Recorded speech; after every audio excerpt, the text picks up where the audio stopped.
This channel does not promote any violent, harmful, or illegal activities. All content provided by this channel is meant for an educational purpose only. Brought to you by V-Guard, co-powered by Sensodyne O Bhimal, বলো কথা Keshari. Associate sponsor Ultratech Cement.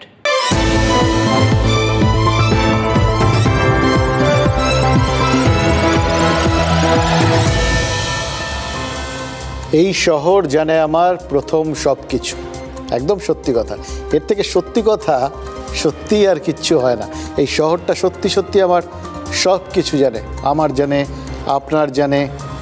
কিন্তু এই শহর কলকাতার সব কিছু কি আমরা জানি? আমরা কি জানি সন্দেশখালি কলকাতায় চলে এসছে? মানে দুটো জায়গার মধ্যে এই ভৌগোলিক গুরুত্বগুলো ভুলে যান, শুধু মনে রাখুন এই সন্দেশখালিতে যা ঘটে তাই কলকাতা শহরেও হয়তো ঘটে, হয়তো আরও বেশি করে ঘটে। জানতেন সেটা? এতটা জানতেন? সন্দেশখালিতে তো শুধু শেখ শাহজাহান আর তার বাহিনীর কথা জানতাম, আর কলকাতায় তো মনে হচ্ছে এই মুহূর্তে শাহজাহানের ছয়লাভ। যারা মনে করেন জোর যার জমিদার বাবুর, আমরা এতদিন ধরে শুধু সন্দেশখালির অভিযোগ পাচ্ছিলাম আর শুনছিলাম ওই শেখ শাহজাহান, উত্তম সর্দার, শিবু হাজরারা নাকি লোকজনের ওই জমি জায়গা, মাছের ভেড়ি সব দখল করে নিয়েছে। মানে সামনে যা পেয়েছে, যা দেখেছে সেটাকেই এটা আমার বলে কেড়ে নিয়েছে। এখন তো দেখছি সেই একই ঘটনা এই কলকাতার কসবা বা পাটুলিতেও ঘটছে। কলকাতাতেও একইভাবে জমি জায়গা সব দখল হয়ে যাচ্ছে, আর সেই সমস্ত জায়গায় নাকি ঘরবাড়ি তৈরি হয়ে গেছে বিভিন্ন লোকের ইচ্ছে মর্জিতে এবং পৃষ্ঠপোষকতায়। ভাবুন তো, এই যখন সন্দেশখালির গল্পটা প্রথম সামনে এসছিল, যখন এত কিছু চারপাশে ছড়িয়ে যাচ্ছিল, এই ঘটেছে ওই ঘটেছে বিভিন্ন কিছু, তখন সব নেতারা কি বলছিলেন? শাসক দলের নেতারা তো বলছিলেন যে এতদিন ধরে ঘটছে বলছে, কেউ জানতো না, হঠাৎ করে রাতারাতি সব হয়ে গেল। শুনিনি তো আমরা, এই তো এত বছর ধরে ওখানে শাসক দলের লোকজন রয়েছে, বা তার আগে কোথাও গিয়ে বামেদের লোকজন ছিল, কোথাও তো কেউ কখনো বলেনি। আজকে হঠাৎ রাতারাতি এই সমস্ত ঘটনা ঘটে গেল। তখন কারোর হয়তো মনেও হয়ে থাকবে সত্যিই তো এইসব তো আগে কখনো শুনিনি, এই সব কথা, এইরকম ঘটনা এগুলো একদম মানে আমাদের রাজ্যে এত কাছাকাছি একটা জায়গায় এরকমভাবে ঘটতো সত্যিই তো জানিনি। আজকে কি বলবেন, এ তো আমাদের খোদ শহরটার মধ্যে দুপা দূরত্বে এই সমস্ত জায়গায় এই সমস্ত ঘটনাগুলো ঘটতো, এগুলোও তো আমরা কখনো জানিনি। এখন জানছি কারণ আমাদের জানানো হচ্ছে।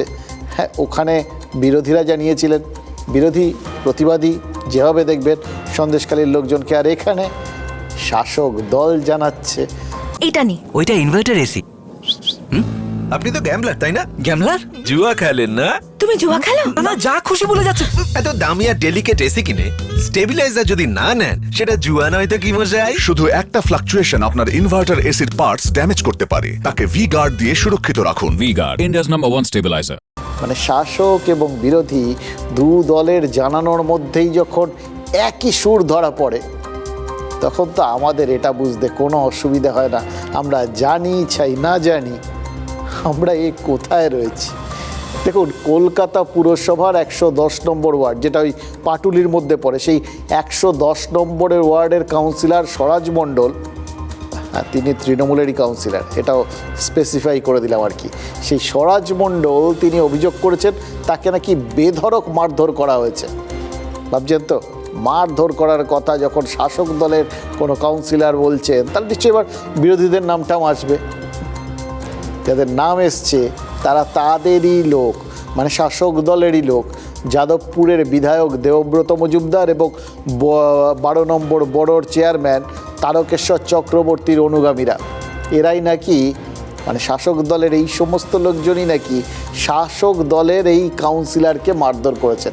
এবার কেন এরকমভাবে এই বড় চেয়ারম্যান বা বিধায়কের লোকজনেরা একজন কাউন্সিলরকে, নিজেদের দলের একজন কাউন্সিলরকে ধরে এরকম বেধড়ক মারধর করবেন? তো মার বলে মাথা ফাতা ফেটে গেছে, যাচ্ছে তো এই অবস্থা। এরকম কেন হলো? কলকাতার 110 নম্বর ওয়ার্ডের ওই কাউন্সিলর স্বরাজবাবু বলছেন জমি দখল বেআইনি নির্মাণের বিরোধিতা করেছিলেন তিনি, আর তাতেই নাকি তিনি আক্রান্ত হয়েছেন। কত বড় অভিযোগ ভাবতে পারছেন? একজন কাউন্সিলর, এই খোদ কলকাতার একজন কাউন্সিলর, তিনি অভিযোগ করছেন কাদের বিরুদ্ধে? এই খোদ কলকাতারই একটা অঞ্চলের একজন বিধায়ক এবং একটা বড়োর চেয়ারম্যানের বিরুদ্ধে। সবাই তার নিজের দলে। সুতরাং এর মধ্যে রাজনৈতিক উদ্দেশ্য প্রণোদিত অভিযোগ, চক্রান্ত কোনো কিছু কিন্তু ঘাটছে না। সেই তিনি অভিযোগ করছেন যাদের বিরুদ্ধে, সেই বড় চেয়ারম্যান এবং বিধায়ক দুজনেই যথারীতি এই কাউন্সিলরের অভিযোগটা অস্বীকার করেছেন। বরং তারা আবার যেটা করেছেন, তারা কাউন্সিলরের বিরুদ্ধেই পাল্টা দুর্নীতির অভিযোগ করেছেন। বড় চেয়ারম্যান তারকেশ্বর চক্রবর্তী বলেছেন যে কাউন্সিলর স্বরাজ মণ্ডল নাকি এলাকায় ওই জমি জমা লুট আর অবৈধ নির্মাণে জড়িত। কাউন্সিলর এই কাজকর্মগুলো দীর্ঘদিন ধরে চালাচ্ছিলেন, তারা তার প্রতিবাদ করেছিলেন, আর সেই প্রতিবাদ করাতেই নাকি কাউন্সিলর এখন এই সমস্ত অজুহাত খাড়া করছেন। ভাবুন তো, একই অভিযোগ। হ্যাঁ, অভিযোগটা তার মানে যে আক্রান্ত এবং যার বিরুদ্ধে আক্রমণ করার অভিযোগ, দুজনেই যখন একই অভিযোগ তোলেন, তার মানে কোথাও কি অভিযোগটার সারবত্তা রয়েছে, অভিযোগটা সত্যি। কে করেছেন, কে প্রতিবাদী, কে বাদী, সে চুলোয় যাক, ওর মধ্যে যাচ্ছিই না। তার মানে আমি শুধু এইটুকুনি বুঝতে পারছি, আমাদের এই শহরের ভেতরে এরকম জোর জার করে জমি জমা এগুলো বেআইনিভাবে নিয়ে নেওয়া যায়, দুর্নীতি করা যায়। একই অভিযোগ তো 107 আর 108 নম্বর ওয়ার্ডে উঠেছিল, তৃণমূলেরই 2 কাউন্সিলর সেখানে। সেই 2 কাউন্সিলরের মধ্যে গণ্ডগোল, গোলমাল, মারামারি সব হয়েছিল এবং আলটিমেটলি সেই জমি দখলের অভিযোগ উঠেছিল। তাহলে বুঝতে পারছেন সন্দেশখালি কিভাবে কলকাতায় চলে এসছে, এবং কবে এসছে আমরা জানি না। এবার কে বেশি আগে সন্দেশখালি কলকাতায় এসছে, না অ্যাকচুয়ালি কলকাতা সন্দেশখালিতে চলে গেছে, সেটাও এখন রিসার্চ করে দেখতে হবে। ওই লালমোহনবাবুর ভাষায় কাল্টিভেট করে দেখতে হবে। পার্থক্য একটা আছে, পার্থক্য একটাই, সন্দেশখালিতে তৃণমূল নেতাদের বিরুদ্ধে জোর করে জমি দখলের অভিযোগ করেছিল বিরোধীরা, যাকে সাজানো ঘটনা বলেছিল তৃণমূল।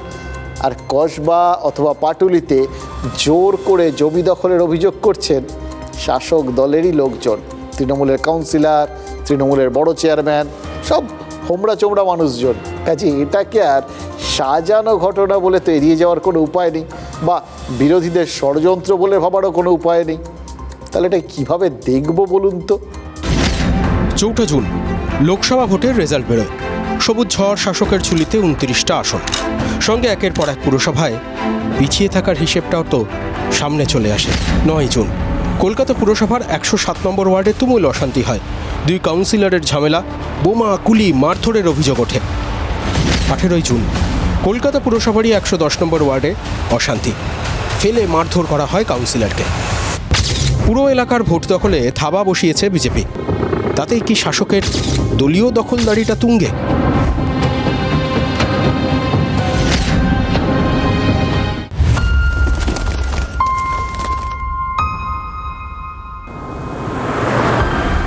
খাস কলকাতা, শাসক তৃণমূলের কাউন্সিলর স্বরাজ মণ্ডল ফেলে পিটিয়েছে তৃণমূলেরই আর এক পক্ষ। কাউন্সিলরের কাঠগড়ায় আর এক কাউন্সিলর কাম বড় চেয়ারম্যান শুভজিৎ ব্যানার্জি, আমাদের যুব সভাপতি, তার নেতৃত্বে একদল দুষ্কৃতী ঢোকে এবং সেটা পুরোটাই পরিচালনা হয় তারকেশ্বর চক্রবর্তী বলে, তারা অনুগামী বলে পরিচিত।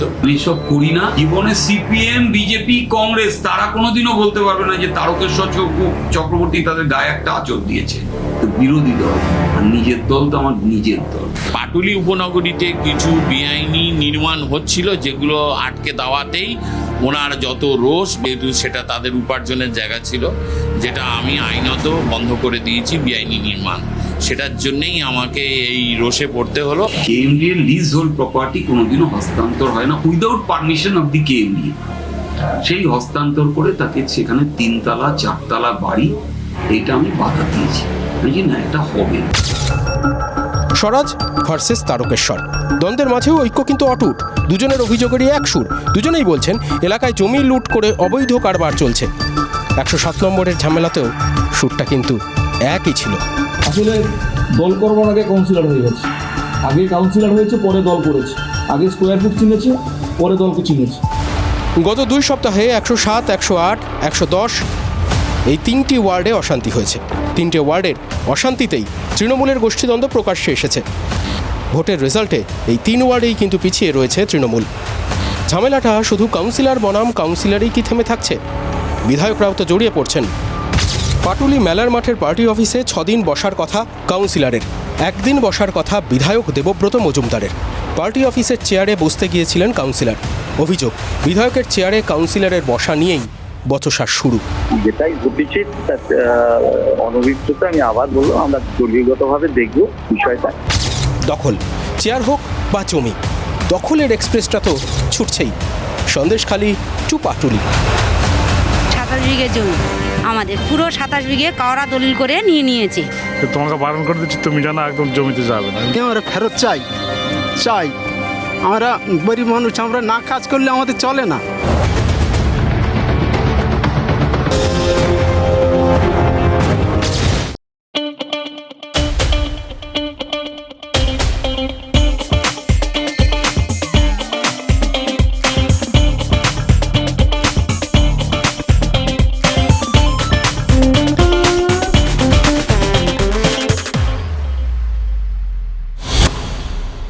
এই ঘটনাটা আপনাদের দেখানোর আগে বসে বসে ভাবছিলাম, জানেন তো, যে ঠিক কীভাবে, ওই বললাম আপনাদের যে এটাকে কীভাবে দেখব বলুন তো।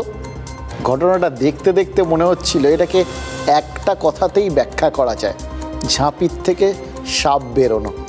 দেখলেন তো এর একজন আরেকজনের স্পেশাল পয়েন্টসগুলো, বা রোজগারের রাস্তাও কেউ কেউ বলবেন, সব নিজেরাই বার করে দিচ্ছেন, কাউকে কিছু করতে হচ্ছে না, একজন আরেকজনকে চিনিয়ে দিচ্ছেন। এটা একদিকে ভালো, সাপের হাঁচি বেঁধে চেনে। এবার তার বেঁধে যদি কখনো সাপ চিনিয়ে দেয়, তার থেকে ভালো আর কি হবে বলুন তো। আমরা এই সমস্ত ক্ষেত্রে ওই গ্যালারিতে বসে থাকা লোকজন, আমাদের যতক্ষণ না বুঝিয়ে টুজিয়ে দেয় আমরা তো বুঝতে পারি না। তা সেটাই লোকজন হয়তো মনে করেছে যে এত ধাঁধায় রেখে লাভ নেই, যা বোঝানোর বুঝিয়ে দিই। আমরাও বুঝে গেলাম। ওই কথাই বলে না, প্র্যাকটিস মেক্স পারফেক্ট। যত বেশি অনুশীলন, যত বেশি পরিশ্রম, তত বেশি নিজেকে তৈরি করা। এটাই বড় বড় খেলোয়াড়দের এটা থাকে, তারা অনুশীলনে একদম নিজেদের নিংড়ে দেন। আর এই যাবতীয় ঘটনা দেখতে দেখতে মনে হচ্ছিল তৃণমূলও কি তাহলে বড় খেলোয়াড়, মানে তারা তো আরও বড় হতে চাইছে আর কি, তাই তারাও কি ওই একই রাস্তা নিয়েছে, practice makes a man perfect, সেই রাস্তাটা নিয়ে নিয়েছে। লোকসভা ভোটে বিপুল জয় এসছে, তারপরেও তৃণমূলের নিজেদের মধ্যে এই যে মারামারি, কাদা ছোড়াছুড়ি, নিজেদের একজন আরেকজনকে চিনিয়ে দেওয়া, এগুলো কিন্তু মোটেও জয়ী সুলভ রিয়াকশান বলে মনে হচ্ছে না। সিরিয়াসলি, নর্মালি কী হয়, এগুলো হয় যদি আপনি হেরে যান, কোনো পার্টি যদি হেরে যায়, পার্টি কেন, যে কোনো পাড়ার মধ্যে বা নিজেদের ক্লাবের মধ্যে, যে কোনো কিছু ছোটো ছোটো দলের মধ্যে, সে নাটকে হোক বা গানের কম্পিটিশানে হোক, এরকম বিভিন্ন, হেরে গেলে সব দোষ ত্রুটি, অন্যের ঘাড়ে দোষ চাপানো, এই সমস্ত করা, এগুলো তখন আসে জানেন তো। একটা বলির পাঁটা খোঁজার চেষ্টা করা, জেতার পর এরকম একে অন্যের দিকে আঙুল তোলার ঘটনা, এটা কিন্তু সচরাচর দেখা যায় না। সেদিক থেকে দেখতে গেলে এটা একটা ব্যতিক্রমই আর কি। এই যে ভোট পরবর্তী সন্ত্রাসের ঘটনা, এটাকে আমরা নর্মাল বলে ধরে নিতে পারি। সাম্প্রতিককালে আমরা যা যা দেখেছি, যা যা হচ্ছে বাংলায়, তাতে এটা তো স্বাভাবিক। এটা সবলের প্রতিহিংসা পরায়ণতা বা সবলের নিজের দাপট প্রতিষ্ঠা, এভাবে দেখতে পারি। কিন্তু নিজেদের ওপরেই নিজেদের এই আক্রোশ মেটানো, এটাকে কীভাবে দেখবেন? এটাকেও যদি প্রতিহিংসা পরায়ণতা হিসেবে দেখতে হয়, তাহলে তো প্রশ্ন উঠবে, তৃণমূল কি ক্যানিবালিজমে আক্রান্ত? নিজেরাই নিজেদের শেষ করতে, ওই সেখানে সেই আবার অতীতে ফিরে যেতে হয় জানেন তো। সেই বলেছিল না, যদু বংশ ধ্বংসের কারণ, মুসল পর্ব শুরু হয়ে গেছে। এটা কি মুসল পর্ব চলছে? তাহলে বলতে হবে একে অন্যকে আঘাত করছে। জানেন আপনারা গল্পটা? দেখুন, আক্রান্ত কাউন্সিলর বলছেন তার ওয়ার্ডে তৃণমূল যে পার্টি অফিস আছে, সেই অফিসে একদিন সপ্তাহে বিধায়ক বসেন, বাকি দিনগুলো তিনি সামলান। অফিস একটা, বসার চেয়ার একটা, মানে সপ্তাহে একদিন 110 নম্বর ওয়ার্ডের পার্টি অফিসে গেলে যে চেয়ারটায় ওই তৃণমূলের বিধায়ক দেবব্রত মজুমদার বসেন, সপ্তাহের বাকি 6 দিন সে একই চেয়ারে বসেন কাউন্সিলর সরোজ মণ্ডল। এটাই তো হবে, একটাই তো চেয়ার। এবার স্বরাজ বলছেন এই চেয়ারই নাকি যাবতীয় ঝামেলার কারণ। এটা আমরা জানি, চেয়ারের মতো ঝামেলা বাঁধাতে আর কেউ পারে না। এবং সত্যি কথা বলতে কি, এই পৃথিবীতে যদি সব থেকে মায়াময়, সব থেকে ঝামেলাময় এবং সব থেকে অনিশ্চিত কোনো বস্তু থাকে, সেটা হচ্ছে এই চেয়ার। চেয়ারে আপনি নিশ্চিন্তে বসতেও পারেন, আবার চেয়ারে বসে আপনি খোঁচাও খেতে পারেন। এরকম বিটকেল, এরকম গণ্ডগোলে ভর্তি জিনিসটা খুব কম দেখা যায়। এতে যেটা স্বরাজবাবু বলছেন, তিনি অভ্যেস মতো ওই ওয়ার্ড অফিসে গেলে, ওইখানে চেয়ারে বসতে গেলে বিধায়কের লোকজন নাকি তাকে ওই চেয়ারে বসতে বারণ করে, কথা না শোনাতেই নাকি তাকে মারধর করা হয়েছে। কাউন্সিলরের বসতে ইচ্ছে হলে তিনি অন্য চেয়ারের একটা ব্যবস্থা করে নিতে পারতেন, নয়তো দাঁড়িয়ে থাকতেন। বিধায়কের চেয়ারে বসে যাবে না, এটা সিনিয়র বিধায়ক, তিনি বলে দিয়েছেন।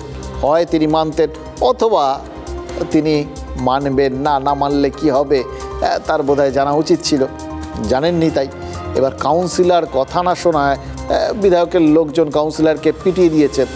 এবং এমনিতে ভোটের পর যেখানে বিরোধী দলের কর্মী সমর্থকরা অভিযোগ করছেন তৃণমূল মারধর করছে, সেখানে এখানে তৃণমূলের লোকজনই অভিযোগ করছে তারা তৃণমূলের লোকজনের হাতেই আক্রান্ত। हाँ शुक्ला जी, भिजवाना सिर्फ अल्ट्राटेक ही। मान गया बेटा, पर अल्ट्राटेक ही क्यों? आप ही ने तो कहा था कि घर जिंदगी में सिर्फ एक ही बार बनता है। घर एक मौका एक, इसलिए सीमेंट भी देश का number 1। UltraTech, India's number 1 cement. এটার একটা অন্য দিকও থাকতে পারে, জানেন তো, আমি সেটাও ভাবছিলাম যে পাটুলিতে হয়তো বিরোধীদের অস্তিত্বই নেই, তাই তৃণমূলের লোকেরাই তৃণমূলের লোককে মেরেছে। ওই যে বলছিলাম, প্র্যাকটিস মেক্স পারফেক্ট। যত বেশি অনুশীলন, যত বেশি পরিশ্রম, তত বেশি নিজেকে তৈরি করা যায়। কলকাতার কসবা বা পাটুলির তৃণমূল কর্মীদের হয়তো মনে হচ্ছে বিরোধী যখন নেই তখন নিজেদের মধ্যে একটু প্র্যাকটিসটা সেরে ফেলা যাক না। প্র্যাকটিস করতে গেলে তখন নিজেদেরই প্রতিপক্ষ ভেবে নিতে হবে। তাতেই টিসই তাই করেছেন তারা। তাতে অন্তত প্র্যাকটিসটা তো চালিয়ে যাওয়া যাবে না, হাত পা চলবে, যাতে আসল সময় যখন দরকার পড়বে তখন না হাত পায়ে জং ধরে যায়, হাত পাটা ঠিকঠাক চলে। এই সব কিছু কিন্তু আসলে তার প্রস্তুতি। তো উচিতই না, কেউই কাউকে, কাউন্সিলর বলে কেন, সাধারণ মানুষকেও মারা যায় না। কেউ কাউকে মারামারি তো আমাদের গণতান্ত্রিক পদ্ধতিতে নেই। আমাদের তো কথা বলে হবে, দরকার হলে কমপ্লেন আছে, কেস পুলিশ আছে। যদি কারোর মারামারি তো গুন্ডারা করে, আমরা রাজনৈতিক ব্যক্তির লোকেরা মারামারি করতে যাবো কেন? তৃণমূলের নীতি হচ্ছে তুমি খাবে আর আমি খাবো না, তা হবে না, তা হবে। ফলে যা হচ্ছে সবটাই খাওয়াখিল লড়াই। এই কদিন আগে কসবায় গুলি চলেছে, আপনারা দেখিয়েছেন। সেটা কিসের জন্য ছিল? মাল তোলা। কোনো একটা ঘটনা ঘটেছে বলে আমাদের কানে গিয়েছে, সংশ্লিষ্ট নেতৃত্ব গোটা বিষয়টা খতিয়ে দেখছে। এখন কাউন্সিলর মানে হচ্ছে রেজিস্টার তোলাবাজ। আমিও একজন কাউন্সিলরের কথা বলতে লজ্জা লাগলেও শতকরা 90 জনই এখন তাই। তৃণমূলের লড়াই একটাই কারণ, সেটা হচ্ছে মাল তোলা, টাকা টাকা আর টাকা। দেখুন, ফিরহাদ হাকিম যেটা বললেন না, তার মধ্যে তার মর্মার্থ এটাই দাঁড়ায়। রাজনৈতিক ব্যক্তিত্বরা তারা মারপিট করেন না, আর যারা মারপিট করেন তারা গুন্ডা। এবার কে গুন্ডা কে রাজনৈতিক ব্যক্তিত্ব আপনারাই ধরে নিন। এই যে 110 নম্বর ওয়ার্ড, এখানে কিন্তু লোকসভা ভোটেই বললাম তৃণমূল কিন্তু লিড পায়নি। এবার লোকে বলে যে রাজনীতিকরা যাই করুন না কেন, আলটিমেটলি ভোটের জায়গাটায় সেটাই হচ্ছে তাদের কাছে শেষ কথা। সেই জায়গাটা তারা একদম ঠিক থাকেন, ওই বলে না জাতে মাতাল তালে ঠিক, একদম সেরকম ব্যাপার আর কি। এবার পর্দা টর্দা, বিভিন্ন রকম গণ্ডগোলের যে পর্দা টর্দা আর কি, সেগুলো সব সরালে লাস্টে যেটা দেখা যায় সেটা তো ভোটের বাক্স। আচ্ছা, তাহলে এই যে তৃণমূলের লোকেদের নিজেদের মধ্যে মারপিট, এটাও কি আসলে এই ভোটের জন্য? যদি ভোটের জন্যই হয় তাহলে কিছু কথা আছে। দেখুন, এইভাবে নিজেদের মধ্যে মারপিট করলে, মানে চোখের বদলে চোখ, নাকের বদলে নাক, কানের বদলে কান, এরকম নীতিতে বিশ্বাস করলে, সোজা কথায় নিজেদের মধ্যেই হানাহানিটাকে প্রশ্রয় দিলে আলটিমেটলি তো সংগঠনের ক্ষতি। তাহলে ভোটের লাভটা কোত্থেকে হবে? দেখুন, কাউন্সিলরই হোক আর বিধায়কই বল, শেষ পর্যন্ত সবাইকে গিয়ে তো ওই ভোটারের দরজায় দাঁড়াতে হবে। আর ভোটার যদি ভেবে বসেন যে যাদের নিজেদের মধ্যেই ভাব ভালোবাসা নেই, একজন আরেকজনকে খানিকক্ষণ পরে আর নিজেরাই খেয়ে নেবেন আর কি, এরকম ব্যাপার, মারধর করে নেবেন। তাহলে তারা কি করে ভাববেন যে এরা আমাদের সাধারণ মানুষ, আমরা তারও নিরীহ, আমাদের ভালোবাসবেন? বিরোধীদের কথা তো ছেড়েই দিন। এবার ভোটাররা যদি বিশ্বাস করতে শুরু করেন যে এই ভোট পরবর্তী সন্ত্রাসের যত অভিযোগ উঠছে সেগুলো সব সত্যি, তাহলে কিন্তু বিরোধীদের কাজটা সহজ হয়ে যাবে। কষ্ট করে আর তৃণমূলের বিরুদ্ধে তাদের সন্ত্রাসের প্রচার করতে হবে না, কষ্ট করে দিল্লি থেকে বিজেপি প্রতিনিধিদের রাজ্যে আসতে হবে না।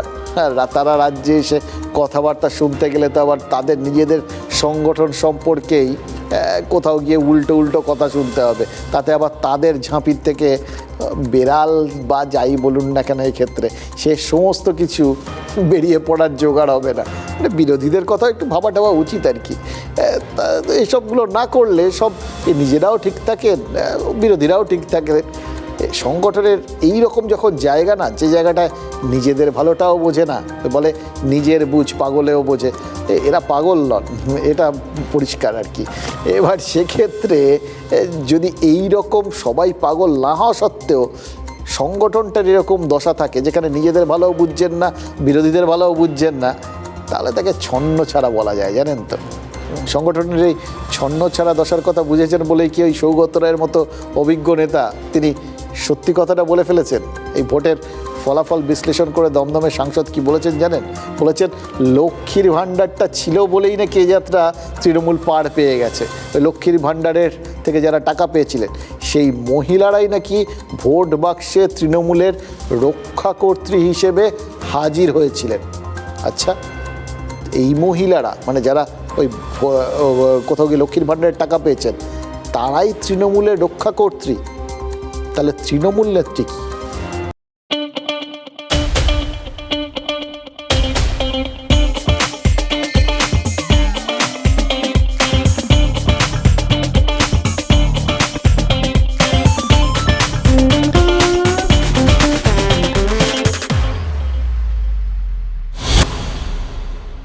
মহিলারাই আমাদের জিতিয়েছে। লক্ষ্মীর ভাণ্ডার যদি না, এটা আমি বলি যে যারা বড় মাল্টিস্টোরিতে থাকে অনেক জায়গায় আমাদের ভোট দেয় না। এই বস্তির গরিব মহিলা যারা লক্ষ্মীর ভাণ্ডার পেয়েছে তারাই কিন্তু আমাদের রক্ষা করতে, তারা ঢেলে ভোট দিয়েছে, তাই আমরা জিততে। গ্রামে সবাই ভোট দিয়েছে, কিন্তু শহরে আপনাদের মনে রাখতে হবে যে একটা সেকশন আমাদের ভোট দেয় না। যারা অবস্থাপন্ন বড় ফ্ল্যাটে থাকে তারা আমাদের ভোট দেয় না। আর মনে রাখতে হবে সংখ্যালঘু আমাদের 10%। তাহলে একটা পরিষ্কার সহজ সরল হিসেব তিনি তুলে ধরলেন। দেখুন, সৌগত রায় বিদগ্ধ একজন সাংসদ, অভিজ্ঞ রাজনীতিক, তার কথার তো প্রবল দাম আছে আমার কাছে, তার অভিজ্ঞতার দাম অনেক বেশি। তিনি একদম সোজা সাপটা ভাষায় বুঝিয়ে দিলেন গোটা বিষয়টা কয়েকটা সেন্টেন্সের মধ্যে, যে তৃণমূলের জয়ের রসায়নটা কি, মেন ফর্মুলাটা কি।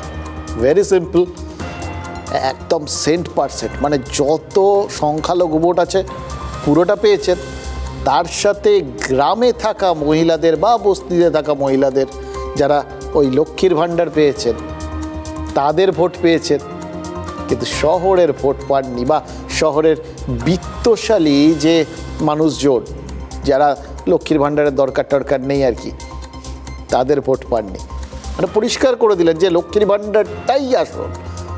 তাহলে বাকিগুলো, সৌগত রায়ের এই উপলব্ধি আমার মনে কিন্তু বেশ কয়েকটা প্রশ্নের জন্ম দিয়েছে। প্রথমত, এই লোকসভা ভোটের ফলাফল চোখে আঙুল দিয়ে দেখিয়ে দিচ্ছে যে গ্রামে তৃণমূল ভোট পেলেও শহরে তুলনায় অনেক কম পেয়েছে। এই শহরাঞ্চলের আবাসগুলোকে তৃণমূল একটু অন্য চোখে দেখবে, মানে ওই লক্ষ্য রাখতে বলেছেন আর কি। এবার আবাসনগুলো তার মানে তৃণমূলকে হতাশ করেছে।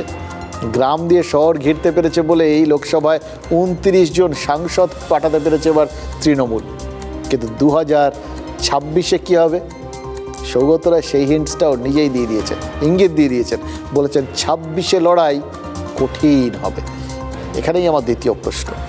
লক্ষ্মীর ভাণ্ডার এবার উতরে দিয়েছে, ঠিক আছে, লক্ষ্মীর ভাণ্ডারের জন্যই মহিলারা ভোট দিয়েছেন, এটাও একদম ঠিক আছে, কিন্তু তার মানে কি? এতদিন তো আমরা শুনতাম তৃণমূল যে ওই আমাদের এখানে প্রায় 50% যে মহিলা ভোট রয়েছে তার বেশিরভাগটাই পায় মমতা বন্দ্যোপাধ্যায়ের নামের জোরে, তাহলে কি সেই ম্যাজিকটা কিছুটা হলেও ভাটা পড়েছে?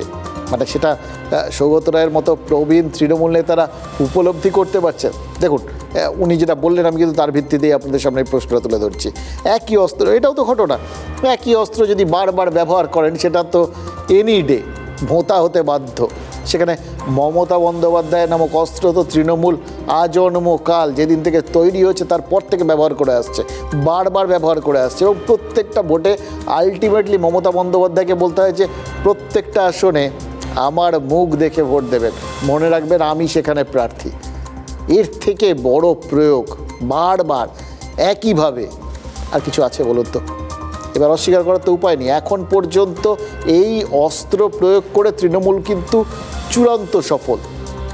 কিন্তু এই বলে না কথায়, কাল কিসনে দেখা, কাল কি হবে আপনি জানেন না আমি জানি, কিন্তু সৌগত রায় মনে হচ্ছে জানেন, এবং কেন কাল তাকে একটুখানি ভাবাচ্ছে সেটা কিন্তু তিনি ব্যাখ্যা করে দিয়েছেন। আমার তৃতীয় প্রশ্ন এখানে, লক্ষ্মীর ভাণ্ডারের পর তৃণমূলের হাতে কি আর কোনো তাস নেই?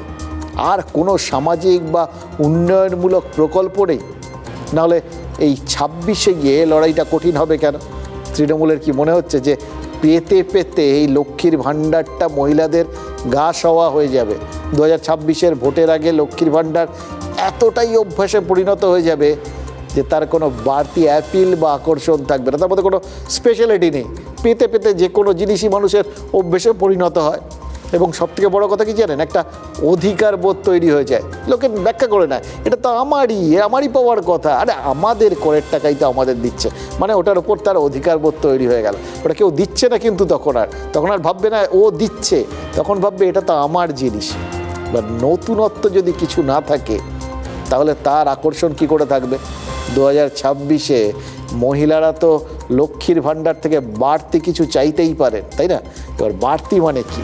এক্ষেত্রে তো বাড়তিটা একদম স্ট্রেট অ্যান্ড সিম্পল জিনিস, নগদ বরাদ্দ বৃদ্ধি, হাতে নগদ টাকা আর কি। এইবার 2024-এই কিন্তু ইনক্রিমেন্ট হয়ে গেছে, তাই না? 500 ছিল, একদম ডবল করে দিয়েছে।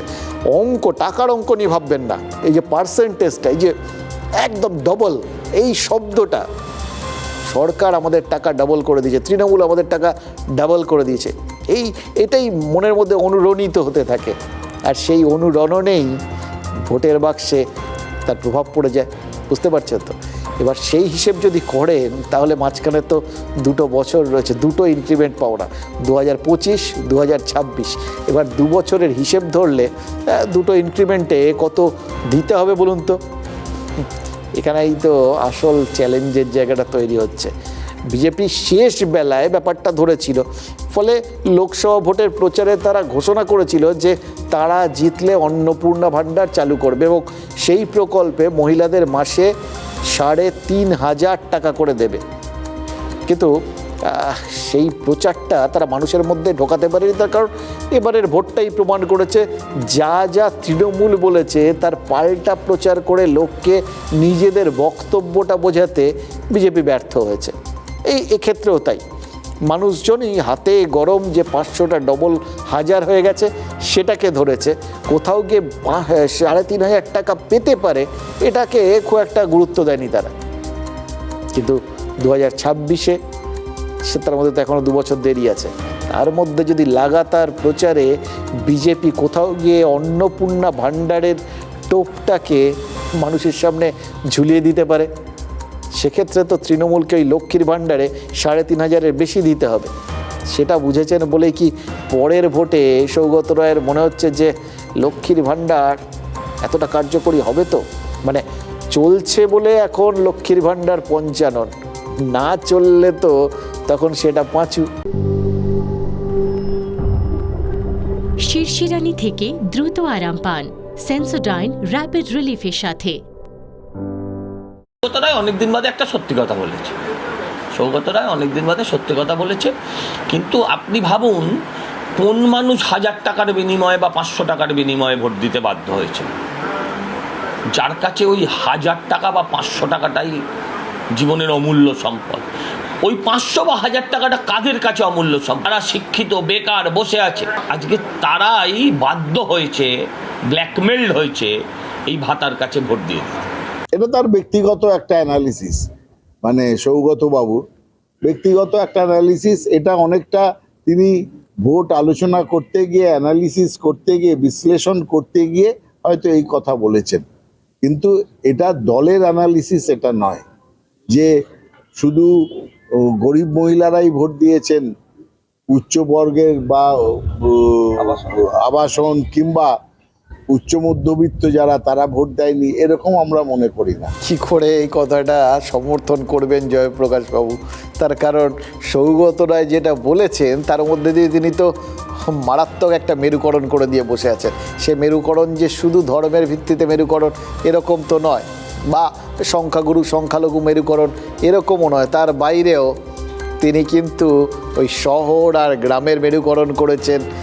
এই সাধারণ ঘরের মহিলারা এবং যারা ওই অবস্থাপন্ন মহিলা তাদের মেরুকরণ করেছেন, এরকম বিবিধ রকম মেরুকরণ করেছেন, মেরুকরণের ছড়াছড়ি করে দিয়েছেন। এবার যে কোনো জিনিসই যখন বেশি হয়ে যায় তার থেকে কনফিউশন হয়, আর যত তাতে কনফিউশন হয়, যত বেশি টুকরো হয়, তত বেশি জটলা পাকিয়ে যায়, জানেন তো, তার কার্যকারিতা কমে যায়। ফলে এক্ষেত্রে যে মেরুকরণ তাদের কোথাও গিয়ে ডিভিডেন্ড দিয়েছে, তাদের ফল দিয়েছে, সেটাই যদি আবার গণ্ডগোল হয়ে যায়, কোথাও গিয়ে জটিল হয়ে গিয়ে ভোঁতা হয়ে যায়, জট পাকিয়ে যায়, তা আখেরে ক্ষতি।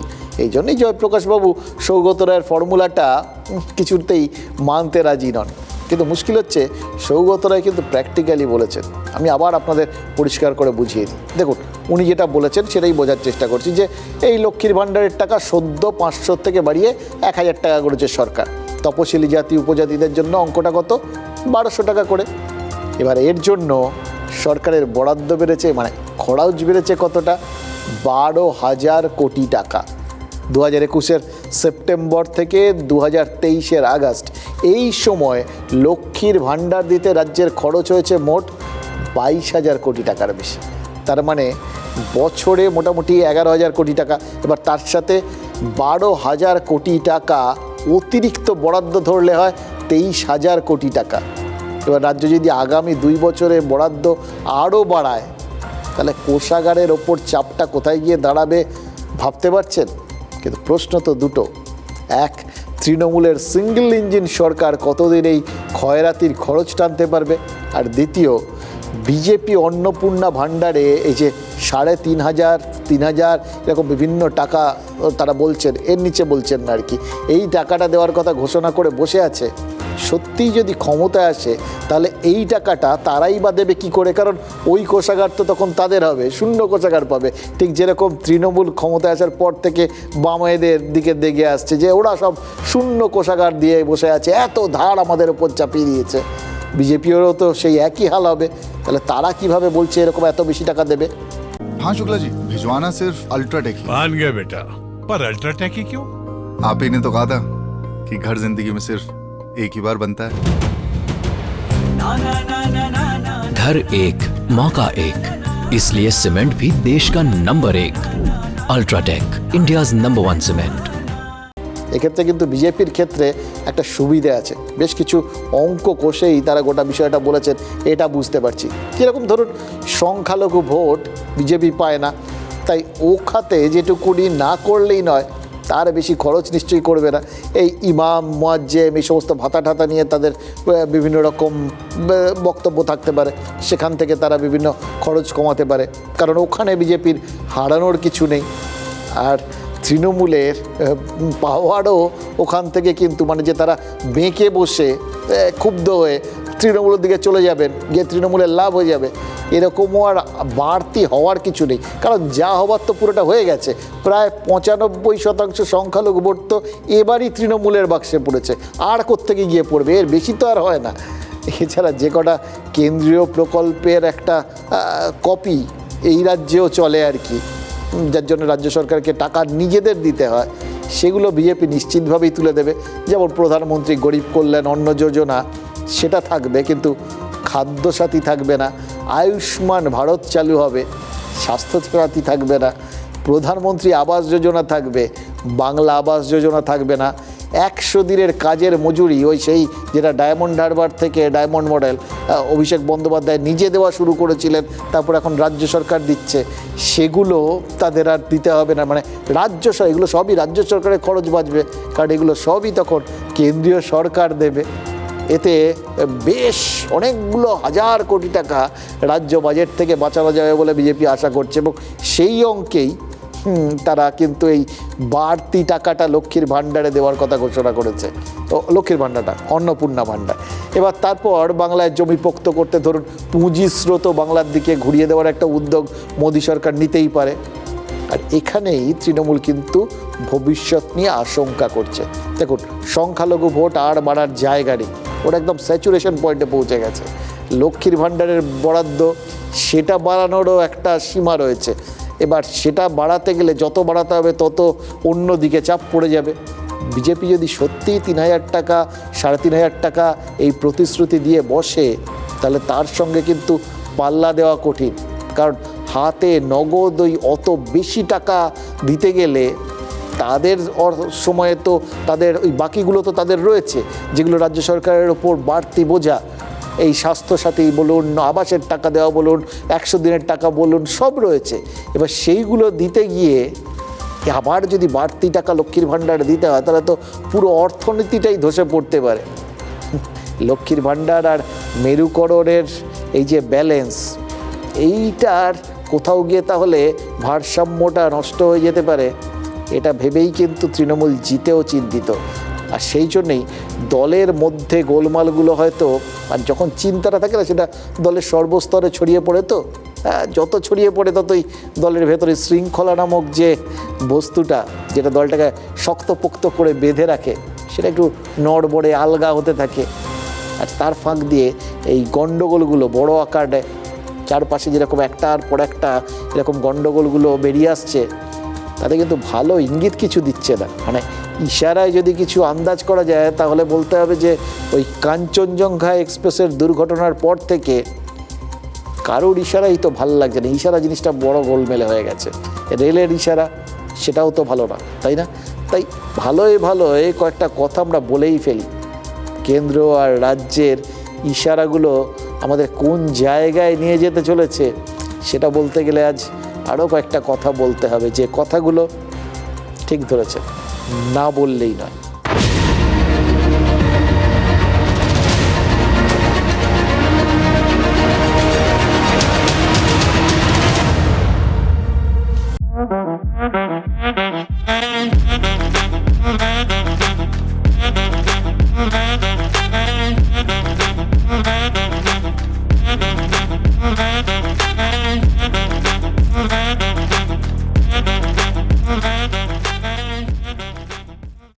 দেখুন, উত্তরবঙ্গে রেল দুর্ঘটনা হয়ে গেছে, 2 দিন হয়ে গেল, কিন্তু ঘটনার পরম্পরা দেখে মনে হচ্ছে কিছু কথা সত্যি সত্যি এই মুহূর্তে না বললেই নয়, আর কিছু প্রশ্ন না তুললেই নয়।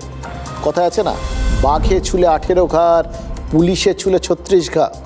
ওই শিলিগুড়ির লেক টাউনের বাসিন্দা চৈতালি মজুমদার এখন বোধহয় সেই কথাটাই হাড়ে হাড়ে টের পাচ্ছেন। এভাবে বলতে খারাপ লাগছে, কিন্তু আর কীভাবে বলবো বলুন। এই যে রাঙাপানিতে ট্রেন দুর্ঘটনার জল এখন যেদিকে যেভাবে গড়াচ্ছে, তাকে আর কিভাবে যে ব্যাখ্যা করা যায়, সিরিয়াসলি বলছি, আমাদের জানা নেই। এই গোড়াতেই রেল বোর্ড যাবতীয় দায় আমরা দেখলাম ওই মালগাড়ির চালকের ঘাড়ে ঠেলে দিল, আর তারপর জিআরপিও সেই পথেই হাঁটছে।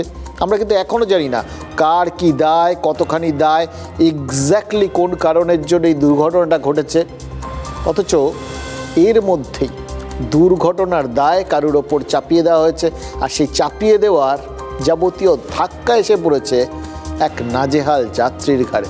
দোষের মধ্যে দোষ, তিনি সেদিন ওই কাঞ্চনজঙ্ঘা এক্সপ্রেসের যাত্রী ছিলেন, S6 কামরায় ছিলেন, জখম হয়েছেন যথারীতি দুর্ঘটনার জন্য, এবং পরে হাসপাতালে ভর্তি করা হয়। এখন বাড়িতে আমাদের প্রতিনিধি তার বাড়িতে যাওয়ার পর ওই চৈতালি মজুমদার জানতে পেরেছিলেন যে তার অভিযোগের ভিত্তিতেই নাকি চালকের বিরুদ্ধে, ওই মালগাড়ির চালকের বিরুদ্ধে FIR করে বসে আছে জিআরপি। ভাবুন তো, আকাশ থেকে পড়েছিলেন চৈতালি দেবী। মানে যিনি অভিযোগকারী তিনিই জানতেন না যে তার নাম করে FIR দায়ের করা হয়ে গেছে। এটা কীভাবে হলো তাহলে? জিআরপি বলছেন যে যে তারা অভিযোগটা পেয়েছে, আর চৈতালি দেবী বলছেন জিআরপি চিরকুটে সই করিয়ে নিয়েছিল। চৈতালি দেবীর বাবা বলছেন সাদা কাগজে সই করিয়ে নেওয়া হয়েছিল। জিআরপির অভিযোগ লেখার প্রোটোকল কি এরকম নাকি? সাদা কাগজে সই করিয়ে নিয়ে সুন্দর করে সাজিয়ে গুছিয়ে যেদিকে দেওয়া দরকার সেরকমভাবে দেওয়া হয় অভিযোগটা লিখে? এটাই কি সিস্টেম? প্রশ্নটা কিন্তু উঠছে। এর মধ্যে রাজনৈতিক চাপানুতরও হচ্ছে, এবং সব থেকে বড় কথা, যেখানে কমিশন অফ রেলওয়ে সেফটি তদন্ত করছে সেখানে জিআরপি হঠাৎ আগ বাড়িয়ে এফআইআরটা এরমভাবে দায়ের করতে গেল কেন? পরিষ্কার তো বোঝা যাচ্ছে যার নামে করা হয়েছে তিনি করেননি, এই অভিযোগ, তার এই দাবি। এবার এই দাবি যদি সত্যি হয় তাহলে গোটা বিষয়টার মধ্যে একটা ফাঁক রয়েছে, একটা জোড়াতালি ব্যবস্থা রয়েছে, এটা কিন্তু পরিষ্কার করে বোঝা যাচ্ছে। এবং এটা কেন হয়েছে এটা বোঝাটা ক্রমশই কঠিন হয়ে দাঁড়াচ্ছে। দেখুন, কে যে কাকে আড়াল করতে চাইছে আর কে যে কাকে কাঠগোড়ায় তুলতে চাইছে, এটা মনে হচ্ছে কি জানেন তো, ওই দুর্ঘটনার কারণের মতোই এখন কমপ্লিটলি ধোঁয়াশাপূর্ণ। কেশরী আবেশে মন যোগী হল রে, আনন্দে নেচে মন মাতোয়ারা হল রে, কেশরী আবেশে মন যোগী হল রে। প্রতি মুহূর্তে কেসরি উৎসব উদযাপন করুন। বিমল, বলো ভাষা কেসরি। জিআরপিএস এসেছিল, সে হচ্ছে একটা চিরকুট দিয়েছিলেন আমাকে, সেখানে আমার নাম, আমার অ্যাড্রেস সব লেখা ছিল, নিচে বলেছিল আমার সিগনেচার করতে আর ডেটটা লিখে দিতে। আমি শুধু সিগনেচারটা, ডেটটাই শুধু করে দিয়েছি। ট্রেনের ভিতরে ছিল, কে মানে মার্চে পিছন থেকে, ও তো জানার ব্যাপার নেই। সে এখন সাদা কাগজে একটা সই করাই ছিল হসপিটালেই। আমি তো কোনো এফআইআর প্রথমত করিনি, এবার আমাকে নিয়ে যে এত কিছু হচ্ছে সেটা তো আমার ধারণার বাইরে, সেটা তো আমি জানি না। আমি এখন আপনাদের মুখে জানতে পারছি। জিআরপি হচ্ছে রাজ্য পুলিশের অংশ। তাহলে এইবার বুঝুন যে রাজ্য পুলিশ কি কারণে তড়িঘড়ি যিনি হসপিটালে ভর্তি তার কাছ থেকে একটা সই করিয়ে সাদা কাগজে এফআইআর দায়ের করলো। ওই মেয়েটি কোনো কিছু জানার কথাই না। ও অনেক আজকে গেছি, কথা বলেছি, ও কিছুই জানে না। মৃত ব্যক্তিদের ঘাড়ে দোষ চাপিয়ে দাও, কে এর থেকে আইরনি।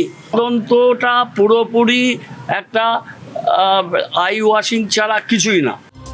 সবাই সত্যি কথা বলছেন, এটা দেখে ভাল লাগছে। সত্যিই তো, এটাকে আইরনি ছাড়া আর কি বলবেন? মানে আরও পরিষ্কার করে বলতে গেলে, যেখানে তদন্ত চলছে আর সেই তদন্তের বেসিস বা তার আগেই যদি এরকম অভিযোগটা, তার মধ্যেই এরকম জোড়াতালি থাকে, তাহলে গোটা ব্যাপারটাকে প্রহসন ছাড়া কি বলবেন? আজ কাটিহার ডিভিশনের ডিআরএম প্রেস কনফারেন্স করে বলেছেন যে কমিশন অফ রেলওয়ে সেফটির ফাইনাল রিপোর্ট জমা পড়তে পড়তে 2 মাস, এমনকি 3 মাসও লেগে যেতে পারে। পুরনো যে দুর্ঘটনাগুলো হয়েছে এই বাহানাগা ঠানাগা, সেইগুলোর প্রসঙ্গ টেনে তিনি বলেছেন যে মোটামুটি এতটা সময় লাগাই নাকি নর্মাল, দস্তুর এরকমই হয়ে থাকে। এবার তদন্ত শুরু হয়েছে গতকাল, তার মানে রিপোর্ট আসতে আসতে এখনও বেশ কয়েক মাস। অথচ দেখুন, তদন্ত শুরুর আগের দিনই দুর্ঘটনা ঘটার কয়েক ঘন্টার মধ্যে রেলওয়ে বোর্ড জানিয়ে দিল মালগাড়ির চালকই দোষী। শুনলেন তো, শুনেছিলাম আমরা যে ওই রেলওয়ে বোর্ডের সিইও তিনি বলে দিয়েছিলেন যা হয়েছে মালগাড়ির চালকের দোষে, চালকের ভুলে দুর্ঘটনা হয়েছে। একটা পরীক্ষা হলো না, তার আগেই রেজাল্ট বেরিয়ে গেল। এসব আমাদের এখানে নিয়োগ কেলেঙ্কারির সময় দেখেছি, প্রায় এতটাও দেখিনি। এরা তো তার থেকেও এগিয়ে গেল। ওখানে তো পরীক্ষার পর সাদা খাতায় নম্বর বসানো হয়েছিল, এ তো পরীক্ষার আগে খাতা জমা পড়ে গেছে আর কি, রামের জন্মের আগে রামায়ণ লেখা আর কি। কিন্তু এই যে মালগাড়ির মৃত চালক আর জখম সহকারী চালককে দোষী বলে দাগিয়ে দেওয়া হলো, তার প্রভাবটা কি হতে পারে সেটা কেউ ভেবে দেখেছেন? নাকি ভেবে চিন্তেই পুরো বিষয়টা করা হয়েছে? কিন্তু এর ফল কিন্তু মারাত্মক, অন্তত কারোর ওপরে, কোনো পরিবারের ওপরে, ওই মৃত চালক বা সহকারী চালকের ক্ষেত্রে। এর একটা দিক তো আর্থিক, ওই পরিবার যদি কোথাও প্রমাণ হয়ে যায় বা এরকম যদি দেখিয়ে দেওয়া বিষয়টাই শেষ পর্যন্ত সত্যি হয়ে দাঁড়ায় যে ওই চালকের দোষে পুরো দুর্ঘটনাটা ঘটেছে, তিনিই দোষী, তাহলে পরিবার এই সুযোগ সুবিধাগুলো যেগুলো তার পাওয়ার কথা সেগুলো পাবে কি না সেটা নিয়ে তো একটা প্রশ্নচিহ্ন তৈরি হয়ে গেল। ভাবুন, বাড়ির যিনি মূল আয় করেন সেই মানুষটা তিনি চলে গেলেন। আয়ের কথা ছেড়ে দিন, বাড়ির একজন মানুষ গেল, এবং তারপর বেঁচে থাকার রসদটা যেটুকুনি যা তাদের বাঁচিয়ে রাখতে পারতো সেই জায়গাটাও চলে গেল। বেঁচে থাকবেন কি করে তারা? একজন তো মারা গেছেন, বাকিদের মৃত্যুর দিকে ঠেলে দেওয়ার রাস্তা কি তৈরি হয়ে যাচ্ছে? বেঁচে মরে থাকাটাও তো এক ধরনের মৃত্যু, তাই না? আর অন্যদিকটা তার সঙ্গে ভাবুন, সামাজিক মৃত চালকের পরিবারকে এই শোকের মধ্যেও হয়তো অনেকে অভিশাপ দিচ্ছেন, কি গঞ্জনা সহ্য করতে হচ্ছে তাদের। প্রতিবেশী বা অন্যরা হয়তো তাদের খুনি বলে দেখে দিচ্ছে। ভাবুন, তদন্ত শেষ হওয়ার পর যদি কেউ দোষী প্রমাণিত হন, মেনে নিতে হয়, কিন্তু এটা একটু তাড়াহুড়ো হয়ে গেল না? কেন এরকম তাড়াহুড়ো করা হলো? কাউকে মানে বাঁচাতে, নাকি কোনো কিছুকে নিজেদের সামগ্রিক একটা সিস্টেমের গলতি, তাদের ত্রুটি বিচ্যুতিকে ধামাচাপা দিতে, মানে সিস্টেমটার গায়ে, গোটা সিস্টেমটার গায়ে যাতে কালিটা না লাগে সেটা নিশ্চিত করতে এরকম কিছু করা হচ্ছে না তো? এই প্রশ্নগুলো উঠছে। কিন্তু দেখুন কতগুলো জিনিস ঘটেছে সেগুলো কিন্তু আমরা জানি, ফলে সিস্টেমকে আপনি ক্লিন চিট দিতে পারবেন না। অটোমেটিক সিগন্যাল খারাপ ছিল, তাই জন্যই কাগজে লিখে লাল সিগন্যাল পেরিয়ে যাওয়ার ছাড়পত্র দেওয়া হয়েছিল। এবার এই ধরনের ছাড়পত্র দু ধরনের হয় বলে শুনছিলাম। দেখুন এগুলো সব টেকনিক্যাল টার্ম, আমি এর মধ্যে যাচ্ছি না, কারণ আমি বা আপনি কেউই রেলওয়ের এ সমস্ত টেকনিক্যাল বিষয়ের মধ্যে ঢোকার জন্য কোয়ালিফাইড নই। আমরা জানি না, বুঝি না, এই নিয়ে কথা বলার আমরা বিশেষজ্ঞ নই বলে এটা নিয়ে কথা বলার কোনো মানে হয় না। আমরা শুধু যে জিনিসটা বিশেষজ্ঞদের কাছ থেকে বুঝে নিয়েছি, যে ধরনের ক্লিয়ারেন্সই দেওয়া হোক, এই রকম ক্ষেত্রে যেখানে কোথাও গিয়ে ওই সিগন্যালিংয়ে গণ্ডগোল রয়েছে, অটোমেটিক সিগন্যালিংয়ে, সেখানে ঘন্টায় 25 কিলোমিটারের বেশি স্পিড ওঠার কথা নয়। তাহলে ঘন্টায় 78 কিলোমিটার স্পিড উঠলো কি করে? এত সোজা? চালক মাত্রই তো জানেন যে যদি এই লাইনের মধ্যে তিনি সিস্টেম না মেনে চলেন, ইচ্ছে মতো স্পিড বাড়িয়ে দেন, তাহলে যে কোনো সময় দুর্ঘটনা ঘটতে পারে। আর দুর্ঘটনা যদি ঘটে তাহলে তার জীবনটাই তো সবার আগে যাবে। তো পাড়ায় সাইকেল চালানো নয়। এবং সবটা দেখে শুনে কি মনে হচ্ছে জানেন, এখন পর্যন্ত শুধু চালককে দোষী সাব্যস্ত করার সময়টা আসেনি। রেল একটা সিস্টেম, ট্রেন চলার কাজে একাধিক লোক জড়িয়ে থাকেন, তাই আরও অনেক চরিত্রকে আতশ কাচের তলায় কিন্তু এনে ফেলার দরকার আছে, আর তার সুযোগও রয়েছে। কেউ বাদ যেতে পারেন না। ওই সিস্টেমের যারা একদম মাথায় বসে আছেন, সেখান থেকে শুরু করে রাঙাপানি স্টেশনের স্টেশন ম্যানেজার, রাঙাপানির পরবর্তী গেটগুলোর গেটম্যান, বা যারা এই টেকনিক্যাল ব্যাপারগুলো দেখছিলেন, সবার ভূমিকা খতিয়ে দেখা প্রয়োজন। কেন সকাল থেকে সিগন্যাল খারাপ ছিল সেটাও তো জানা দরকার। আজ কাটিয়ারের ডিআরএম কিন্তু মেনে নিয়েছেন যে ওই লাইনে সিগন্যাল খারাপ হওয়ার ঘটনাটা লেগেই থাকে। তার মানে এটা দীর্ঘকালীন একটা গাফিলতি। তাহলে সেটা কি এই রকম ওই লখিন্দরের বাসর ঘরে ছিদ্র থাকার মতো? আর একটা না, অনেকগুলো ছিদ্র। তবে রেলের ঘুম ভেঙেছে যেভাবে তারা তড়িঘড়ি কিছু পদক্ষেপ নিয়েছে, তাতে কিন্তু মনে হচ্ছে তারাও ধরেছে বা বুঝেছে কোন কোন জায়গায় গাফিলতি থাকতেও পারে। তাদের বেশ কয়েকটা পদক্ষেপে কিন্তু সেটা পরিষ্কার মনে হচ্ছে। 10টা প্রাণ যাওয়ার পর তাদের হুঁশটা অন্তত ফিরেছে। আজই রেলওয়ে রিক্রুটমেন্ট বোর্ড আরও বেশি চালক নেওয়ার কথা ঘোষণা করেছে। বিজ্ঞপ্তিতে বলা হয়েছে যে 5,000 প্রায় 5,500 পদে সহকারী চালক নেওয়ার কথা ছিল, সেই শূন্য পদ বাড়িয়ে প্রায় 19,000 করা হয়েছে। এক ধাক্কায় 14,000 অতিরিক্ত শূন্য পদ। খারাপ না, কিন্তু যত তাড়াতাড়ি ওই লখিন্দরের বাসর ঘরের ছিদ্রগুলো বন্ধ হয় ততই মঙ্গল। কিন্তু এই সিদ্ধান্তটাও কোথাও গিয়ে বুঝিয়ে দিচ্ছে ছিদ্র কিন্তু ছিল। শিরশিরানি থেকে দ্রুত আরাম পান সেন্সোডাইন র্যাপিড রিলিফের সাথে। মেয়ের জন্মদিনে থাকবেন বলে একদিন আগেই কলকাতায় আসছিলেন শুভজিৎ মালিক।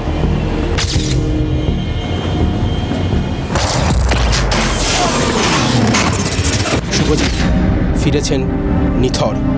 কাঞ্চনজঙ্ঘা এক্সপ্রেসের যাত্রী ছিলেন শুভজিৎ।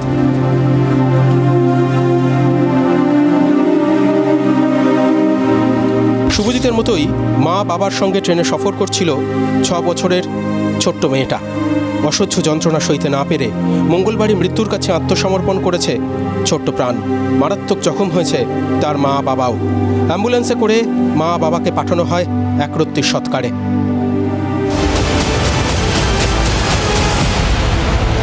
স্বজনহারার চোখের জলের দায় কার? কাঞ্চনজঙ্ঘার পিছনে ধাক্কা মারে মালগাড়ি। দায় কি শুধু মালগাড়ির চালকের? সিগন্যাল সিস্টেমের ওপর আতশ কাজ পড়েছে। সোমবার সকাল থেকে দীর্ঘক্ষণ স্বয়ংক্রিয় সিগন্যাল খারাপ ছিল। কাটিহার ডিভিশনের ডিআরএম মেনেছেন ওই লাইনে সিগন্যাল ফেলিওর লেগেই থাকে। खराब होता रहता है, इसलिए जो इंस्ट्रक्शन वगैरह जो पेपर जो इंस्ट्रक्शन क्लियरेंस दिए जाते हैं उसी के लिए रूल रेगुलेशन के तहत ही काम हो रहा था ये। আতশ কাছে রাঙাপানি স্টেশন মাস্টারও। পেপার ক্লিয়ারেন্সের সংকেত ধোঁয়াশাপূর্ণ। অভিযোগ, 7 সকাল থেকে বেশ কয়েক ঘন্টা সিগন্যালে ত্রুটি থাকলেও ঠিক পেপার ক্লিয়ারেন্স ইস্যু করা হয়নি। এই যে সেকশন দেখা যাচ্ছে সেখানে দরকার ছিল টিডি 912 দেওয়া, সেখানে না দিয়ে টিএ 912 দেওয়া হয়েছে। এবং আপনি বলছেন 2 লোকো পাইলটকে দেওয়া হয়েছে, আগে যে লোকো পাইলটকে সেটাও ভুল দেওয়া হয়েছিল এবং সেটাও প্রপার ট্রেনিংয়ের জন্য না জানার জন্য ও পেপার রিসিভ করেছে। ওরও চেক করা উচিত ছিল যে কোন পেপার আমাকে পাচ্ছে, কিন্তু যখন ভালো করে জানবে না তাহলে এটাই ঘটনাটা ঘটবে। আতশ কাছে মালগাড়ির চালক। পেপার ক্লিয়ারেন্সে কোনোভাবেই 78 কিলোমিটার প্রতি ঘন্টা গতি তোলার কথা নয়। ओपिनियन तो यही है कि जो गाड़ी जो चल रही थी वो थोड़ा ज़्यादा स्पीड में थी, जिसके कारण ये संभावित रूप से दुर्घटना हो सकती है। इसको अलावा क्यों हुई थी इसमें और किन लोगों ने मदद किया, इसी को सीआर साहब क्रॉस एग्जामिन कर रहे हैं और सभी के साथ में एक का स्टेटमेंट दूसरे के साथ में मिला रहे हैं जिससे कि वो कुछ इन्फ्लुएंस निकाल सके। মালগাড়ি চড়ে যাচ্ছিল। গেটম্যান নাকি রাঙাপানি স্টেশন ম্যানেজারকেও ফোনে সে কথা জানিয়েছিলেন। তারপরেও মালগাড়ির চালককে সতর্ক করা হলো না কেন? প্রশ্ন উঠছে। गेटमैन आए थे, उन्होंने अपना स्टेटमेंट सब रिकॉर्ड किया सर। आप तेजी से निकले थे, जानकारी दिया गया था ये स्टेटमेंट जो गेटमैन ने रिकॉर्ड कराया है इसका भी क्रॉस वेरिफिकेशन होगा, उसके बाद ही बताया जाएगा। আর আতশ কাছে লোকবল। পর্যাপ্ত চালক না থাকায় অতিরিক্ত পরিশ্রমে চূড়ান্ত ক্লান্তি আসছে রেলকর্মীদের মধ্যে। ডিউটি না থাকা সত্ত্বেও বিশ্রামে থাকা চালককে জোর করে মালগাড়ি চালাতে হয় বলে অভিযোগ কিন্তু উঠেছে। ওই ড্রাইভারকে দিয়ে তার যা প্রেসক্রাইব ডিউটি তার যে বেশি কমানো হচ্ছিল তার ডকুমেন্ট এভিডেন্স পাওয়া যাবে। অন্যায় কিছুটা অন্যায় রেলে যে প্রত্যেকটা ডিপার্টমেন্টে স্টাফের হতে যাচ্ছে এটা ফ্যাক্ট। যিনি ট্রেন চালাবেন তার ঘুম পর্যাপ্ত না হলে বহু মানুষ চিরঘুমে চলে যেতে পারেন। এই সহজ সত্যটা কি রেলের মতো কেন্দ্রীয় সংস্থাও এড়িয়ে যাচ্ছে? हाँ शुक्ला जी, भिजवाना सिर्फ अल्ट्राटेक ही। मान गया बेटा, पर अल्ट्राटेक ही क्यों?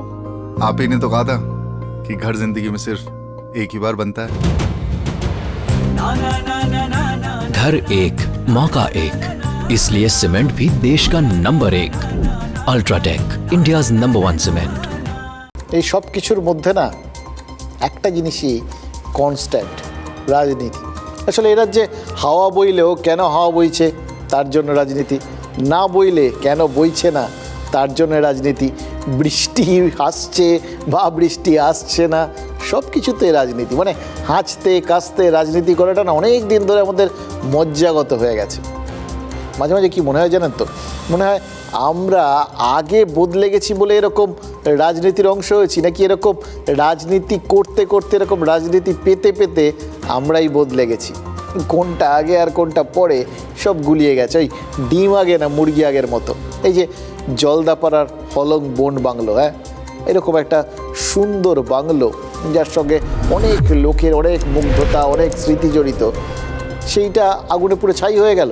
আর সেটা নিয়েও রাজনীতি শুরু হয়ে গেল। 1967 সালে এই হলং বন বাংলোটা তৈরি হয়েছিল, তখন যুক্ত ফ্রন্ট আমল। এবার জ্যোতি বসু সেই সরকারের পুলিশ মন্ত্রী ছিলেন, সেই সরকারের আমলেই হলং বন বাংলোর আত্মপ্রকাশ। এবং সেজন্যই কিনা জানি না প্রাক্তন মুখ্যমন্ত্রী জ্যোতি বসুর হলংকে খুব পছন্দ ছিল। আমরা ছোটোবেলার থেকেই সেগুলো সব শুনে এসেছি আর কি, এবং দেখেওছি রেগুলার খবরের কাগজে তখন খবর হতো জ্যোতি বসু হলং বাংলোয় গেলেন। আমরা যখন পরবর্তী ক্ষেত্রে নিজেরা কাজে ঢুকেছি তখনও দেখতাম আর কি যে জ্যোতি বসু হলং বাংলোয় গেছেন আর কি। এবং হলং বাংলো সম্পর্কে কত গল্প ওই বিশেষ ঘরটা যেটা জ্যোতি বসু বসে থাকতেন, জানলার সামনে বসলে রাত্রিবেলা নাকি দেখা যেত পেছনের যে নোনা জলের পুকুর, সেখানে সব বিভিন্ন জীব জন্তু তারা আসতো জল টল খেতে, সব নাকি দেখা যেত। দুর্দান্ত জায়গা। তার সঙ্গে জ্যোতি বসু নাকি ওখানে বসে বরলি মাছ খেতেন। মানে এরকম প্রচুর গল্প সব কিছুর সঙ্গে মিলে মিশে মুখে মুখে রটে একটা অন্য একটা আমেজ তৈরি হয়ে গেছিলো ওই হলং বাংলোকে ঘিরে, জানেন তো। এবার এটার মধ্যে যে কিন্তু শুধু জ্যোতি বসু নয়, তার মানে বুঝতে পারছেন যারা হলংয়ে গেছেন তারাও এটার সঙ্গে যুক্ত আর কি হয়ে গেছেন, তারাও তাদের মুগ্ধতাটা এই গোটা বিষয়গুলোর সাথে একটু একটু করে যোগ করে দিয়েছেন। হলং বন বাংলোটা, সেই হলং বন বাংলোটা আগুনে পুড়ে গেছে, এই খবরটা জানাজানি হতেই তাই চারপাশে বেশ একটা প্রবল প্রতিক্রিয়া তৈরি হয়েছে। দেখুন, যে বিষয়ে মানুষের মধ্যে যত বেশি আলোড়ন, সেই বিষয় নিয়ে তো তত বেশি রাজনীতির সুযোগ। সব কিছু নিয়ে যখন রাজনীতি হচ্ছে তখন হলংই বা ছাড় পায় কেন? এবং যতই ওই আগুন লাগার প্রায় সঙ্গে সঙ্গে বন দপ্তর জানিয়ে দিক শর্ট সার্কিট থেকে আগুন লেগেছে, এসি থেকেই শর্ট সার্কিট বলেও জানিয়ে দেওয়া হয়েছে, বিরোধী নেতারা কিছুতেই সেই তথ্য বিশ্বাস করতে পারছেন না। বরং বিরোধী নেতাদের কথা শুনে মনে হচ্ছে তাদের মনে একটা আশঙ্কা তৈরি হয়েছে। সেই আশঙ্কার কারণটা তারা যখন ব্যাখ্যা করছেন, খুব উড়িয়ে দেওয়া যাচ্ছে কি, বন দপ্তরের নিয়ম অনুযায়ী বন্য প্রাণীদের প্রজননের সময় জঙ্গল বন্ধ থাকে প্রত্যেক বছরই এই 15ই জুন থেকে 15ই সেপ্টেম্বর পর্যন্ত রাজ্যের সব জঙ্গল মাস তিনেকের জন্য, মানে সাধারণ মানুষের যাতায়াত বন্ধ রাখা হয়। তখন ওই জঙ্গলের ভেতর ঘোরাটোরা সব বন্ধ, হলংও বন্ধ করে দেওয়া হয়েছিল যথারীতি 15 তারিখ থেকে। ফলে বন দপ্তরের এই যে দাবিটা শর্ট সার্কিট হয়েছে, সেটা এসির থেকে শর্ট সার্কিট হয়েছে, এইখান থেকেই যাবতীয় রাজনৈতিক তরজার সূত্রপাত হয়েছে। বিরোধীরা প্রশ্ন তুলছেন, একে যখন উত্তরবঙ্গে এখন তো প্রবল বৃষ্টি হচ্ছে, সেই প্রবল বৃষ্টি তার মধ্যে বাংলো এখন বন্ধ, উত্তরবঙ্গের আবহাওয়া এমনিতেই ঠান্ডা, তাহলে এই এসি মেশিন চালানোর দরকার পড়লো কেন, আর কেই বা চালাতে গেল? তদন্ত করে দেখার আগে কেন মানে এরকম চট জলদি বন দপ্তর বলে দিল শর্ট সার্কিটেই আগুন লেগেছে? সব শুনে আপনাদের কি মনে হচ্ছে জানেন তো? মনে হচ্ছে কাঞ্চনজঙ্ঘা এক্সপ্রেসই হোক বা হলং বন বাংলো, তড়িঘড়ি সিদ্ধান্তে পৌঁছে যাওয়ার একটা প্রতিযোগিতা তৈরি হয়ে গেছে, জানেন তো, চলছে। এবং সেই প্রতিযোগিতায় পার্টিসিপেট করছে রাজ্য আর কেন্দ্র, দুদলই সমানভাবে সামিল।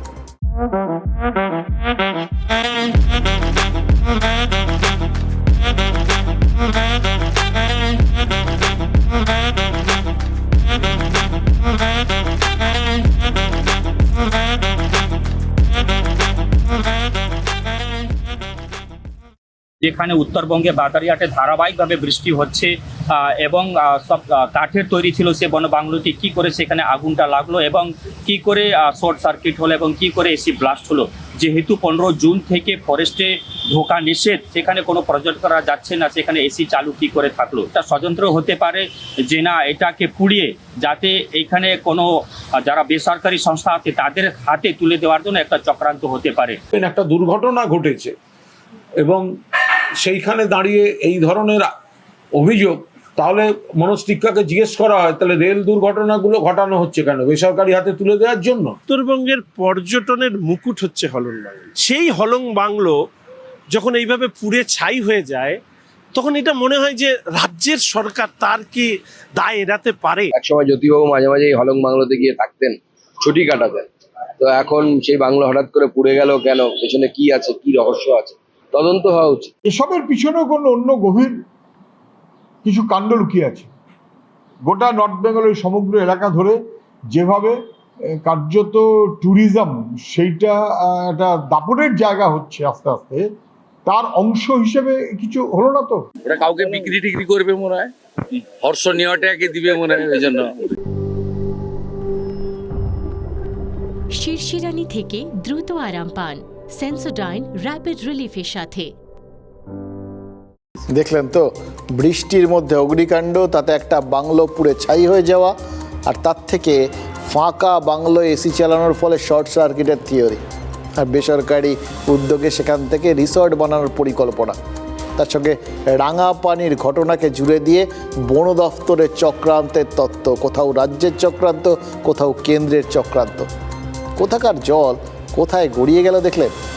আমি আপনি এত কিছু ভেবে উঠতে পারবো কখনো? ওই জন্যই কিন্তু আমরা ওই বড় পদগুলোয় বা রাজনীতিতে কোনো দিন নেই। আমরা শুধু সেই কথাগুলোই বলি যে কথাগুলো না বললেই নয়। বনমন্ত্রী ছিলেন জ্যোতিপ্রিয় মল্লিক। রেশন দুর্নীতির তদন্তে তিনি গ্রেফতার হওয়ার পর থেকে বন দফতরটা প্রতিমন্ত্রী হিসেবে বীরবাহা হাসদাই দেখভাল করছেন। তারও কিন্তু মনে হচ্ছে ষড়যন্ত্রে কিছু একটা থাকলেও থাকতে পারে। ষড়যন্ত্রের আগুনে এই হলং বনবাংলোটা পুড়ে গেলেও যেতে পারে। কারণ রাজ্যের বনমন্ত্রীর সন্দেহ কি জানেন? রাঙামাটির ট্রেন দুর্ঘটনার থেকে নজর ঘোরাতেই হলংয়ে আগুন লাগানো হতে পারে। কত সুন্দরভাবে কিসের সাথে কিসের কানেকশান! এটা রাজনীতির একদম মাস্টার স্ট্রোক। অর্থাৎ শাসক থেকে বিরোধী সবার মনে এরা সন্দেহ যে থেকে যাচ্ছে, এটাও কিন্তু আমরা লক্ষ্য করেছি। এটা কিন্তু কেউ এড়াতে পারছেন না। ফলে শর্ট সার্কিটের বিষয়ে মোদ্দা কথা হলো বলা হচ্ছে, কিন্তু কেউ বিশ্বাস করতে পারছেন না। हाँ शुक्ला जी, भिजवाना सिर्फ अल्ट्राटेक ही। मान गया बेटा, पर अल्ट्राटेक ही क्यों? आप ही ने तो कहा था कि घर जिंदगी में सिर्फ एक ही बार बनता है। घर एक मौका एक, इसलिए सीमेंट भी देश का number 1 UltraTech, India's number 1 cement. আমরা 4-5 জনের একটা কমিটি করব এবং আমরা এটাকে পাঠাবো। অলরেডি আমাদের ডিপার্টমেন্ট থেকে একজন সিনিয়র অফিসারকে পাঠানো হয়েছে। অনেক রকম কথা বলবেন, অনেক রকম গল্প ভাববেন। আমিও বলতে চাইছি যে রেলওয়ে দুর্ঘটনা হলো, এত সুন্দর রেল লাইন বিছানোর পরেও কেন কিভাবে রেল লাইনের হচ্ছে। তো অ্যাক্সিডেন্ট হয়, সেটাকে নিয়ে রাজনীতির জন্য বিভিন্নভাবে যে কথাবার্তাগুলো মশলা দিয়ে, মানে যত রাজ্যের মশলা সব দিয়ে সেই গল্প বানানো, এইটা চক্রান্তটা ওনারা বন্ধ করুন। আমরা আবারও বলছি, ডিপার্টমেন্ট থেকে আমরা তদন্ত করছি এবং তদন্তের পরে সঠিক তথ্যটা যাতে সামনে আসে সেটার ব্যবস্থা করছি। অর্থাৎ তদন্ত এখন তদন্তের নামে চলবে, আর রাজনীতি রাজনীতির মতো। মাঝখান থেকে আমাদের তো কিছুই নেই। ওই বুঝতে পারছেন, কলকাতা শহরে আমাদের নিজেদের পা রাখার জায়গাটা নেই, সেটা রাজনীতি নিয়ে নিয়েছে। আমাদের বেড়াতে যাওয়ার জায়গা নেই, সেটাও রাজনীতি নিয়ে নিয়েছে। যেভাবে যাব সেটাও আমাদের হাতে নেই, কোথাও গিয়ে সেটাও রাজনীতির দখল নিয়েছে। তাহলে একটু খেয়াল করে হিসেব করে বলুন দেখি, মানে আমিও হিসেব করছি, আমাদের হাতে আছেটা কি? মানে পেন্সিল ছাড়া।